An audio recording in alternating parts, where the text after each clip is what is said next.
everyone. Welcome to Feels Out Loud, brought to you by Becoming Together Therapy and Wellness. This is your host, Becky McNattin, along with host Tara Martini. We are so glad to have you listening as we live and share stories of mental health. Last week, we spent a lot of time talking about concepts that can leave us feeling dismissed, discarded, maybe devalued. And one thing we brought up was the importance of real listening, deep listening, Tara. So important. And it's had you and I thinking since then about how to do it, what it involves, and the impact that this has on our social and emotional wellness. It's a huge impact. According to a 2021 article on Psychology Today that I read, 96% of people, so 96% of us, think they are good listeners. Yet people retain only about half of what others say to them. About 55% of our day is spent listening, but most people, most of us, only remember 17 to 25% of what they listen to. Wow. So 55% and then 25% is what we remember. That's not a lot. It's not. We retain about half of what people are telling us as we talk to them, and then we remember only about 20% of what is shared with us during the day. I think that is a huge stat in that we need to give ourselves grace.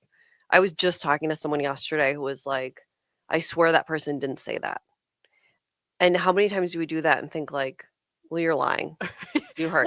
But they're not. Yeah, we filter out 20%. That's nothing, girl. Yeah, we filter out an enormous amount of information. Yeah. And it makes me wonder how many of us are listening to hear versus listening to absorb. And Tara, have you ever been talking to someone who heard you but wasn't listening? Yes. She's looking at me. Someone's with the greatest eyes. and I'm not looking at her because it's her. No, there's just a person in particular in my life who this has never been their strong suit. Yeah. And even if they were listening, they did not convey that they were listening. Because I think what you're picking up on or conveying is listening is beyond hearing sounds. It absolutely is. To an actual integration of the words used. So we're saying listening is making meaning from it. And my guess is that you're a therapist. Do you know some effective listeners? Oh my goodness, yes. Yes. I do too. And so what would you say the role of knowing those effective listeners, what is the role that listening has in connection to ourselves and others? Well, and I think that's what's so important is that idea of listening versus hearing. Listening is a way in which you deepen your connection with someone, right? Yeah. Hearing someone just means I heard the words coming out of your mouth, right? Just like you hear a bird chirping, whatever it is. Yep. But to listen is to truly process it and then reflect back with the person and engage oneself in communication with that other person. And in the end, then it's forming that deeper connection, which you can't do if you just listen. Yeah. And or hear. It maybe contributes to that overall statistic of 96% of us say we're good listeners. Right. Or we say we spend 55% of our day listening when maybe we spend 55% of our day hearing. That's true. And I also want to say, I'm sorry. No, if we called ourselves to an action there of, am I listening to hear or am I listening to absorb? That maybe the statistic would look different. Well, and I said this to you before at one of our first episodes. I said, because this whole gig is new to both of us. Yep. And I was very honest with you. And I said, like, for the first couple episodes, I was just hearing you and not listening because I was so consumed with, but I have to say something in response. What am I going to say? Oh my goodness. Hold on to that. Yep. What to say next? Right. It's a great discussion. I love this. Right now, we're going to take a short commercial break, but stay tuned for what it means to listen actively and ways we all fall into the traps of bad listening. Yeah. Thank you for tuning in to Feels Out Loud. We will be right back. You don't never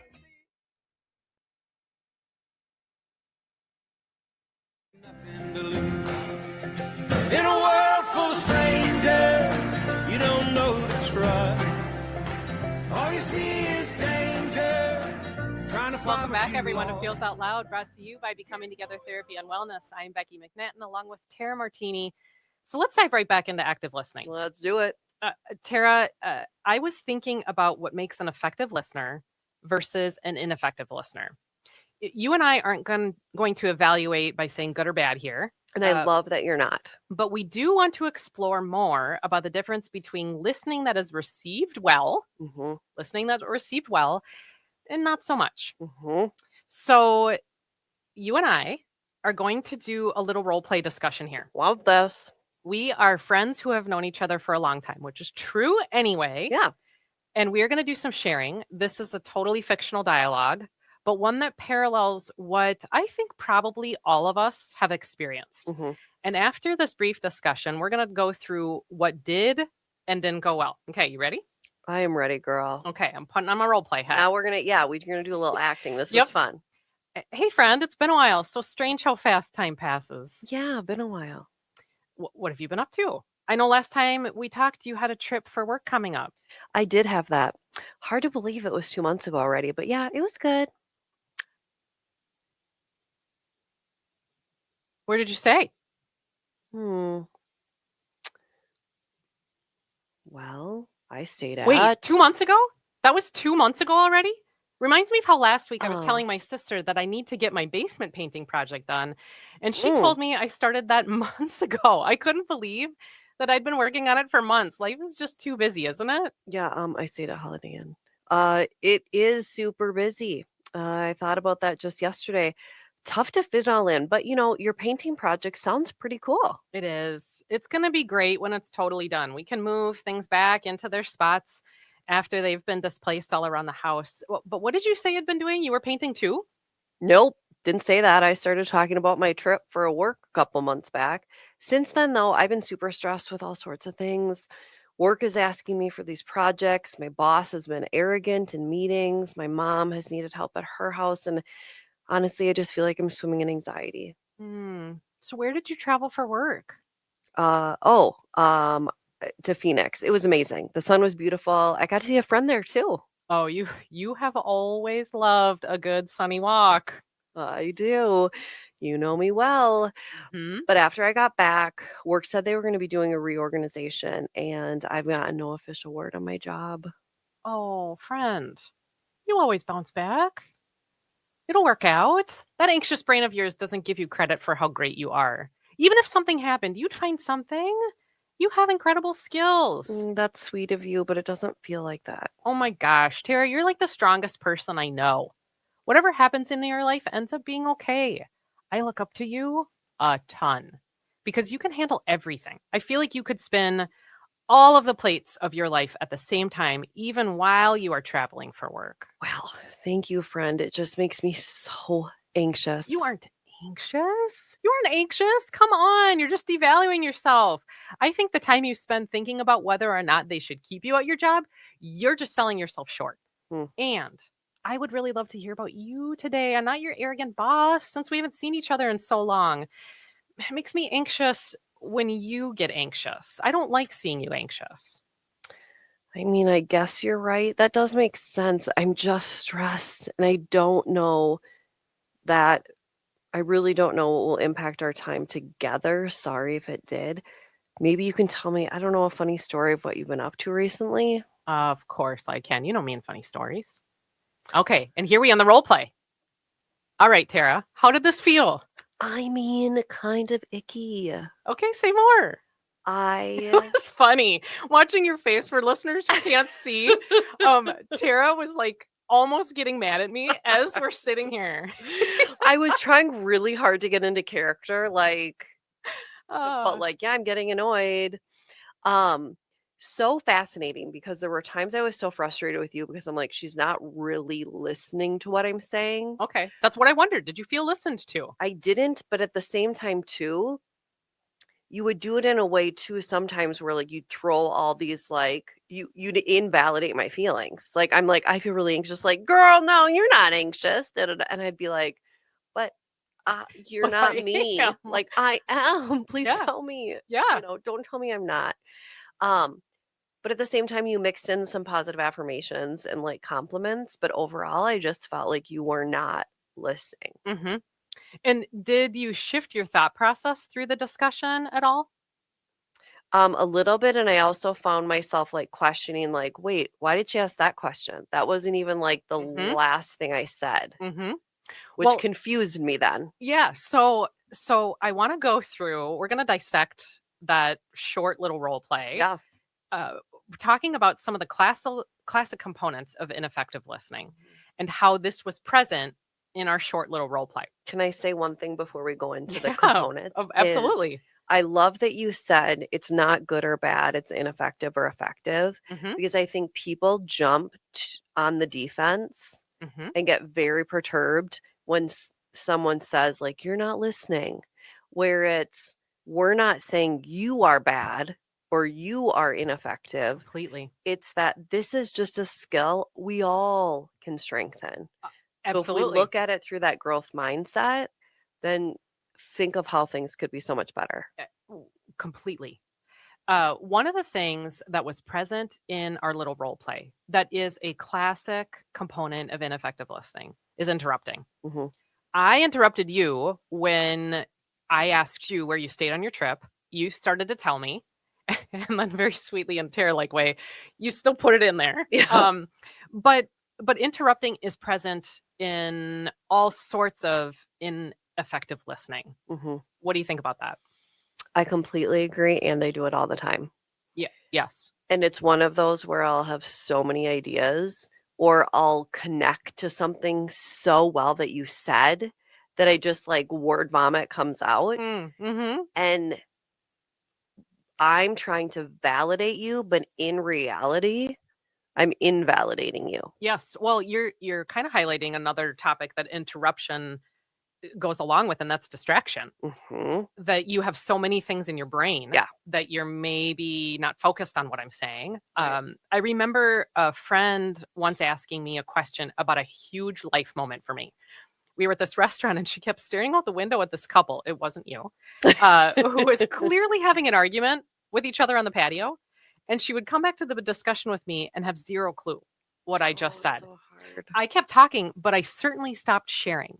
And I want to highlight the difference there. I kept talking, but I stopped sharing. That right there is an incredible statement. There were words coming out of my mouth, but I knew she wasn't listening to me. And so you stopped sharing. And there was interruption as a portion of it, Mm-hmm. because I could tell she was so distracted. And you bring up a fantastic iteration of distraction, and that's like what's going on in her brain. Mm-hmm. It could be an external distraction. It definitely could be an internal distraction, which sometimes leads to vague responses. Mm-hmm. One of the things that you and I were just having a conversation about as ineffective listening is making assumptions. Mm-hmm. That we rely on maybe this, I've always known you, or the knowing someone well because you've maybe known them for a long time, and don't have yourself open to new learning. Wow. So I mentioned this in the little role play where I said, like, oh, you've always loved a good walk. Mm-hmm. I made an assumption there. Hmm. I don't actually know that you still love good walks, Right, or that's huge. And I didn't ask a question about it. I just did. Mm-hmm. Listening to people we don't know can lead to spaces of bias or assuming as well. Mm-hmm. Thoughts on this? I mean, you just blew my mind with the statements of how many, and I think I said this in an earlier episode, or you did, that how many times do we assume, well, I'm not going to learn anything new about her because I know her so well. Mm-hmm. Honey, no person, whether it's a husband, a partner, whoever it is, a best friend, child, yes, who have known you your whole life, mm-hmm. there's no way they know every single part of you. Mm-hmm. So there's always something you could learn about someone. Mm-hmm. But rarely do we actually engage ourselves with those people to learn Mm-hmm. something new. Yeah. Well, and sometimes if our own anxiety is present, that those assumptions come into play. One of the other ways that ineffective listening happens all the time is this kind of forced positivity insensitive perspective. We invalidate. You mentioned you felt invalidated Yep. and minimized by saying things like, "You're going to be okay. These things will be fine. It isn't that bad. I did this to you." You did. And the interesting thing about it is it's almost like an insult covered with a compliment Yep. in that you think what you're doing is being like, girl, you got this. It's okay, whatever. Yes. When that's not what I needed. Yes. But you don't self-reflect because you dismiss it because it's like, well, I said something nice to you, Yep. right? Yep. But that's not what I needed. Yeah, and that also was kind of about me Right. in that moment. Yeah, true. Because I perhaps, and I said this in the role play, I said, "You being anxious makes me anxious." You even said it like that, like a pretty little face. Yes, you being anxious makes me anxious. So now I've personalized your experience. Mhm. Personalizing is a huge part of ineffective listening. Mhm. Huge part. We make someone else's statements about us all the time. All the time. And it shifts the discussion because now when we've personalized it, and we maybe don't even know we've done it, Mhm. we're now making the discussion about us and not about the experience that the other person is telling us about. Oh, yeah. I also was admiring your strengths, which I hear all the time as a therapist is really invalidating. It's this other aspect, personalizing is invalidating, using minimizing language, telling somebody they don't feel a certain way, but admiring strengths comes across as very invalidating. We share with people how much we look up to them. I hear about this a lot. And noting how strong they are in navigating particularly adversity. This usually happens with adversity. Mhm. And we think we're offering something great to say. We think we're being super supportive of how strong someone is when it actually pushes them away from us because it makes them feel like their emotional experience of struggle or suffering is something that is weak. That if they're strong, because they're so strong, Right. they're not going to have that feeling in that moment. Or what we're saying to them is, "You're so strong, I can't have you have a feel right now." Right. It very often has the person shut down, they stop talking. Here's the crazy thing that just lends itself to the last episode, I think it was, or maybe the beginning of this one, when we talked about it just become the how are you piece, right? Like that it just has no impact. How many times, Becky, have you and I heard the words, "You are so strong," to the Thousands. point where it means nothing to me? Yep. Right now, one would think that's a huge compliment, but not when you hear it 20 times a day and not when you want to not have to be strong. Yep. So you almost then are triggered, right? This visceral response of, oh my God, Yeah. I'm tired of being strong. And that doesn't mean anything because it's what I hear from people all day. Yes. But yet, what the person is doing is the intention is with love and support. Yep. But we do have to be mindful Yep. of, are we being disgenuine by just saying the same things over and over? Yeah. Well, it's those rehearsed responses. Yeah. Prescribed. And I would say and it comes across as very inauthentic. It can even seem disinterested. Like, let's just stop talking about this. So it can come across as like, I'm going to shut you down. Right. I think one of the last or one of the things we talked about in ineffective listening is telling somebody what to do about it too. Moving into a fixing mode of saying to them, talking to them about whatever they're sharing is something to be done rather than to just be absorbed. Wow. And we move into, well, like, how do we need to handle that? Yeah. I think we've all fallen into that trap periodically, that we receive someone's emotional experience as something we have to help them do something about. And very frequently, this comes across then as, well, I don't want to share with you anymore. This isn't listening anymore. I wasn't asking you to problem solve. I was asking you to just absorb what I'm saying. Hear me. And then that wall goes up. Yeah. So how can we support active listening then? Yes. What can we be aware of? I want you and I to really think about what are the things, if there's factors that were very present in ineffective listening, what is present to be an effective listener where people are going to Yes. receive it well? One of the hugest aha moments for me was supporting and not shifting the conversation. Now, I did this Ooh. actually with you when I talked about the trip having been 2 months ago. I asked you a question. I not only interrupted you, we talked about that just a minute ago, but I offered something about my own life, and this shifted the entire discussion to my painting project. Mm. We weren't Yep, talking it about did. you anymore, even though I asked you a question. Right. And shifting the conversation, hear me, everybody, shifting the conversation is often used in listening to try and relate to someone. We are trying to create a common bond. We think if we have something in common, that is connection creating, Right. that there is bond there. And it's partially true. It's not Mhm. fully not true. But when this happens in the context of dialogue, it can make someone feel unimportant because now we're not talking about what we were talking about. Right. Active listening supports the current conversation and doesn't divert the topic to be about you. Right. So we need to ask ourselves things like, well, what would support the conversation and not shift it? Mm. And Yeah. almost always a self-disclosure or a commonality when we're sharing about ourselves shifts it to us. Here's the crazy thing as you're saying it. I do that all the time. Because Okay. honestly, Yeah. if we're going to call ourselves out Yeah. and whatever is, I always saw it as I'm making a connection to show you are not alone, Mm-hmm. right? Because I have gone through that too. Yep.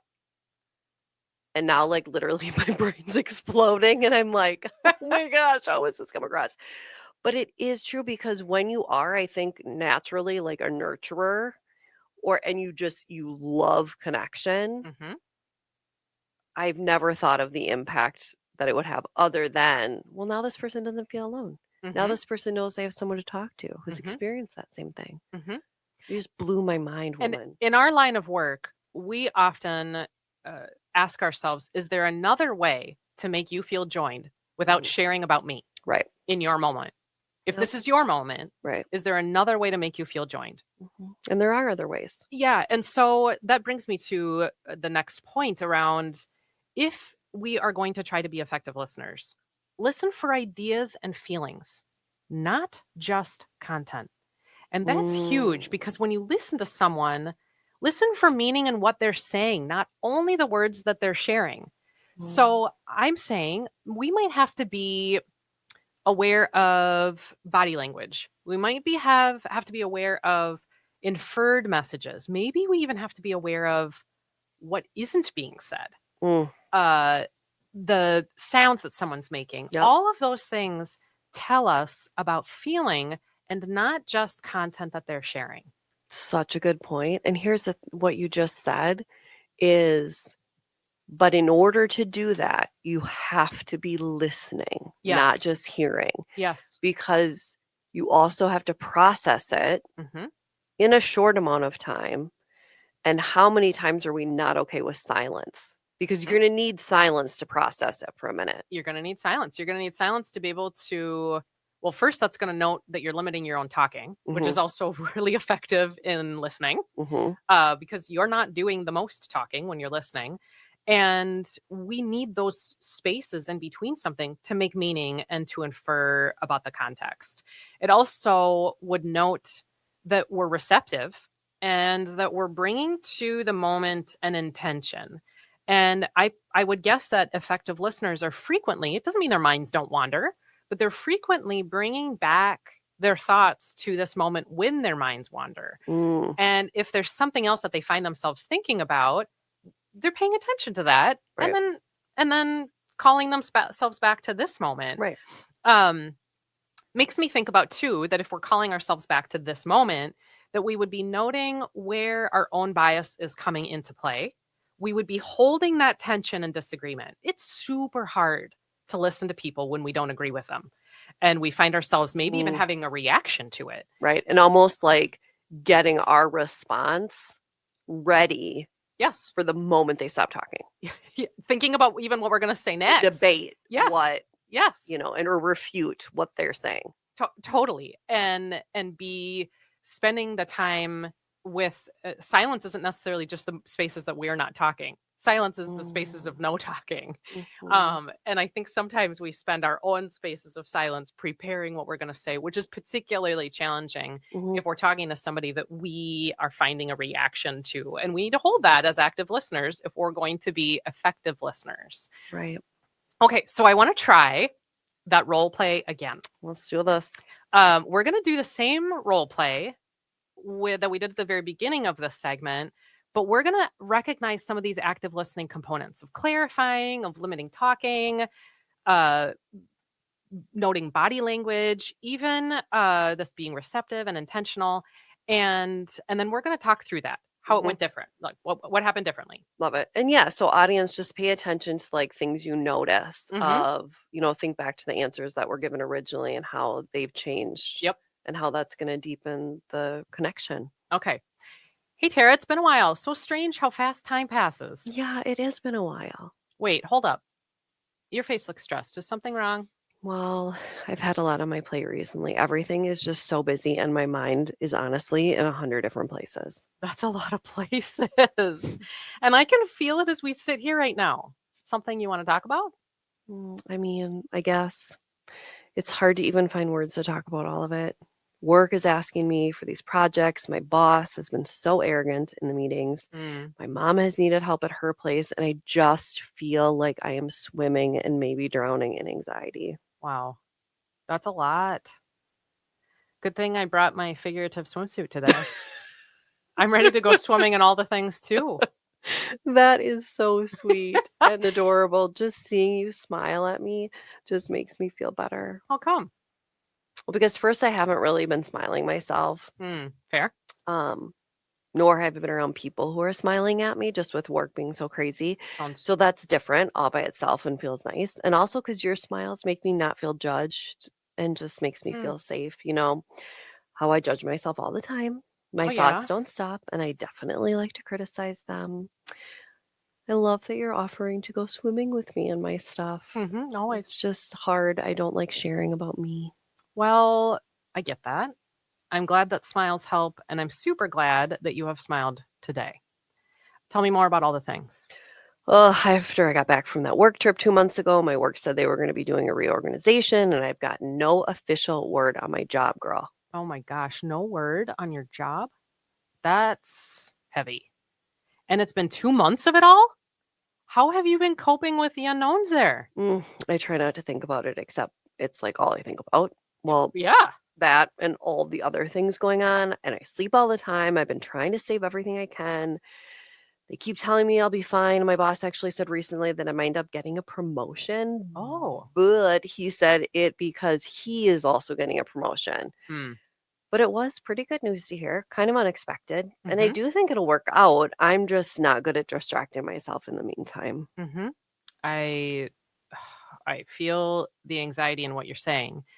And I feel the hope too. I love that you can hold both of them right now. Sometimes it seems this weird experience. It's this weird experience to believe that things will work out and have feelings that it won't at the exact same time. So I totally hear that. We fight with ourselves, and I can see you honoring the feel while also telling yourself it'll unfold in ways that will be okay. Life is the crappiest incredibleness all wrapped into one. Oh my gosh, yes, it is true. I am so stressed, but I am hopeful, and I'm grateful that you join me wherever I am. I think today can be a really great distraction from the worry. Maybe you can tell me a fun story of what you've been up to recently. Of course I can. And herein ends the role play, Tara. Okay, so that was really different. What felt different about this one to you? You repeated and expanded on things that I did say. So I felt heard. And And kind of paraphrase back to you. yes, Okay. in a way that you didn't necessarily bring up new information sometimes, but adjusted in a way where I'm like, wow, she really heard me. Yeah. You stayed on topic. And if you brought anything new into it, it was about, a similar thing. You definitely did not invalidate, by minimizing or bringing in a ton about you. Yeah. But it was more when you talked about yourself, it was the role you play within our friendship. Yeah. And how you can be that support. Yep. I never felt frustrated. Well, you looked really different from the first time that we were role playing. Yes, boo. That it was, and what's so interesting about this role play is that actually started and ended exactly the same. Yes. You still asked me to tell me about me, or to tell you about me in sharing a funny story, but you didn't ask it because you were trying to divert from the topic. Like, fine, we'll just talk about you because Right. that seems to be what you want to do, which was the vibe that was coming across in the first iteration. It's a really of good this. point. In the second one, you asked me because you're like, you know what? Actually, what I think I need today, I've had my moment of recognizing the feel. I realize I need a distraction from it, and I need something funny right now. Right. So you still asked me, but it felt entirely different in this space. So different. So different. And you bring up such a good point of we need to share with one another what we need. Because if we don't, then we're not being authentic to ourselves. Where also this whole active listening example, it was evident that both of us were processing it. Yeah. Well, there was a lot of supporting the conversation versus not shifting it. If I go back to some of those active listening things, I asked you to say more. I even said in a question, more of a statement of tell me more about that. I paid attention to you and I clarified some of the thoughts. I really also looked for feelings and not just content. Which you said before, which is so important. I looked for feelings and not just content.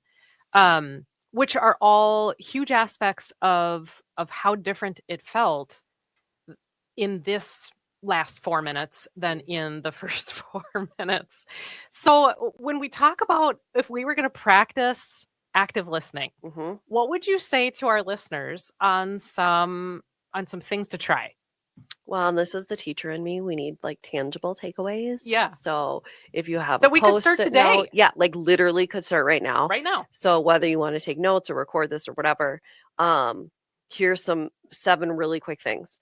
1, simply restate what the person said. And if you need to almost verbatim do it, that's okay. And then that skill will grow. And then you'll be able to summarize, restate in a different way. Make I feel statements. It is a muscle. It is. It's a muscle. Absolutely, it is. When we want to help someone feel heard, we need to tell them we've absorbed it. I want to drive that home. That if someone has shared something with us, what tells them that we received it is if we can say it back to them. Yes.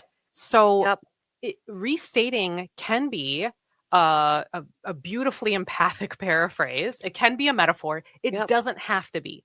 It can be a you just said. Yes. Literally the words.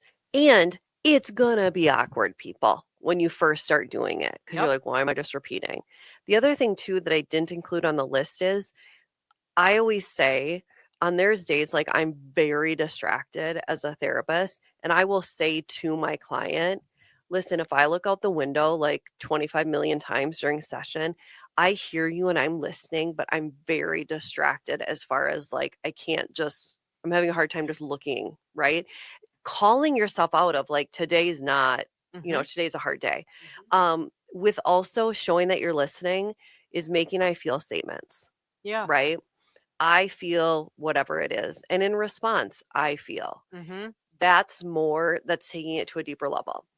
Ask them follow-up questions and open-ended questions in response, right? If you ask a question off of the content they just shared with you, that is showing the person that you care and you're listening. If you hear a detail from it, so if something that they said causes you to say, ask about the detail. One very easy thing that I modeled in the role play is 3 words that will change your life. Tell me more. 3 words that will change your life, everybody. That is actually an open-ended statement. It serves as a question, but what we do is invite people to tell us whatever they'd like to. Yes. So if you can't really think about a follow-up question, from what was just said, say, tell me more. And it's very empowering for the person then too, because they get to pick what path they're going to take. Mm-hmm. One thing, as I've admitted, I struggle with, wait your turn, right? And again, that growth mindset of like, what we're giving these tips doesn't mean we're great at it, right? No. It's something I'm always working on, that waiting your turn. Also making sure, and this is to me one of my like most important ones, is maintaining eye contact and turning your body and yourself toward the person. Mm-hmm. Because there is nothing worse than you trying to share, like you had said to a friend, you were sharing something very important and they were looking and facing this couple that was fighting. Yeah. Look at the person, give them the respect and the time. And that's also going to help you process how they're feeling, because you're going to notice their nonverbals. Yes, absolutely. Also, like you had said earlier, focus on the feels. Don't focus so much on the content, but that idea of work to make progress around the feelings. Mm-hmm. Well, in that first role play that you and I had, Yep. you said to me, I'm swimming in anxiety. You Yep. also said it in the second one. In the first iteration of that role play, I never responded to your mention of anxiety. Well, you didn't acknowledge it. I actually asked you about where you went. Right. Which completely discarded what you actually told me. Mm-hmm. Because what you're referencing there is focus on the feels, not the content. That people are wanting to share their emotional experience. Mm-hmm. It's encompassed in content. It's encompassed in daily life tasks. But that's what they want us to hear. And that is what will make them feel like we've absorbed the message, if we've heard that. Mm-hmm. I didn't do that in the first one. I did it in the second one. And what a difference it made. Mm-hmm. And then lastly, so it's request clarification. Here's my thing. I think a lot of people fail to do this because they're scared of the response. The person is going to think, well, I wasn't listening. If I ask a question for clarification, they might think, well, you weren't even listening. But it shows that, hey, can I get some clarification on whatever? Or what did you mean by that? Right? Because the worst thing we can do is assume. Yep. If they make a blanket statement back, yep, ask for some clarification. Yeah. Because then there's just only assumptions being made, which can cause such friction and conflict in a relationship. Yeah. Well, that would lead to, when we talked about ineffective listening, that assumptions we're making about what the person meant about what they said. That if we ask a question back of, as you're saying, clarifying, tell me more about what you mean by that, or what did you mean by that? That sometimes even when we know someone, we make an assumption about how we know them. Yep. And maybe how they're defining something. And I think about, in terms of the mental health impact of active listening, what we could do to reduce people's social isolation, that sense of loneliness and disconnect from other people, the sense of self-doubt or anxiety, how even this, like, do I matter? Do I matter? Which is very key and core to mental health struggles. Well, it's the human experience of, by engaging in all the things we've taught everyone today and taught ourselves, for engage in active listening. When you actively listen, you are telling the person and showing the person they matter. You're telling them they deeply matter, and matter so much that they get to take up a space in you because you're absorbing the message, and that what they're sharing is important, which is a way of saying you matter to me. You matter deeply to me. And how much mental health is impacted by things like authenticity, this experience of truly being valued by another person, of having someone be able to witness us and we feel understood by them. We know that those are all huge mental health components. And huge components of a foundation of a strong relationship, no matter what type of relationship it is. Completely. So much to think about here, everyone. And we are headed to a commercial break. But when we come back, we will talk through listener questions on listening with intention. Listening with intention. Feels Out Loud will process your thoughts in just a moment. We'll be right back. Going alone. Everybody needs help. You gotta find your people, then you'll find yourself.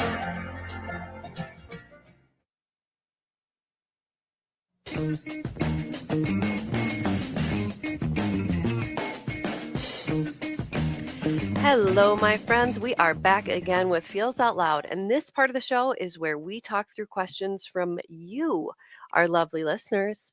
If you have a question related to mental wellness, sharing feelings, or topics for the week that you'd like us to process through, please visit our website at becomingtogethermn.com and find the Feels Out Loud page to submit a question directly, or you can always email us at contact@becomingtogethermn.com. We really do want to hear from you and what you are wondering about. Huge thank you to our listeners who have sent in questions about active listening. There were a whole spectrum of thoughts, comments, questions about this topic. I think you picked, like, when we narrowed them down, I think you picked two that are so universal. Yes. So first one, listener says, I get preoccupied easily and I'm often thinking of what to say when other people talk. What steps can I take to try to listen more actively? So it sounds like this is a listener who does what we all do, which is partly why we chose the question. You're thinking up what you want to say as the other person's talking. Part of where my head went, and I'm interested in your response, Tara, my head went to, is this your anxiety about needing to have something to say? And is that moment about your own dysregulation that maybe needs some love, some compassion, at least a holding and a recognition of. And in terms of listening more actively, just try not speaking right away. Which goes against literally everything we as human beings are trained to do, because it's respond, validate, don't have silence. Yep. Right? And maybe a pressure to have something to say immediately that feels great, or this self-pressure probably. It leads to actually the second question of the person that says, which could be why the first person is thinking about what to say. I hate silence in discussion. It feels awkward, is what this person said. What do I do? I hate silence. Feels awkward. So that could be also what first listener is talking about when they're thinking about, because they hate silence. So it could be rooted in that. And I want to say silence is tough. It's so uncomfortable. It is so much about distress tolerance. And there is this experience of silence in a discussion can feel like time like doubles itself. It's like goes half speed. Like, how has it only been 4 seconds? It feels like 8 minutes. And so what I would say to this person in hating silence and discussion, first, if it's awkward, own it. What do? Try silence on your own first. I think so much of our world isn't ever quiet. No. So try driving in the car in silence. Spend time at home, wherever you are, without a television on, or without music playing, without something on, where you are having to sit with whatever silence feels like for you. Right. Because it really is about distress tolerance. In those moments of holding that tension, of saying, I really don't like this, and of doing it anyway, getting yourself used to just what quiet feels like. Alone.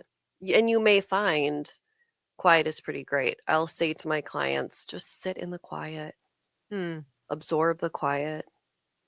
We are so distracted as Americans, and used to noise. But silence can be beautiful. And you know what? To me, silence is it's a strong relationship when you can see two people who can just sit in the quiet together. Well, and part of what you're doing, if you can frame it this way, if you can tolerate the silence and you're in a discussion with the other person, if they're not also thinking of what they're going to say next about their own experience, silence allows them to process what they might share with you. They might need that time to be thinking, and you're giving them that opportunity. Wow, I think it's amazing. We are at the end of our show already for today. I want to thank you all for listening this morning. Join us next week as we talk about emotions being stored in our bodies and how this affects us. And in the week ahead, be kind to yourself. Remember that connection fosters wellness, and your voice is one that the world around you needs to hear. Share yourselves, friends. Bye. Some do, some don't, some will, some won't. I wanna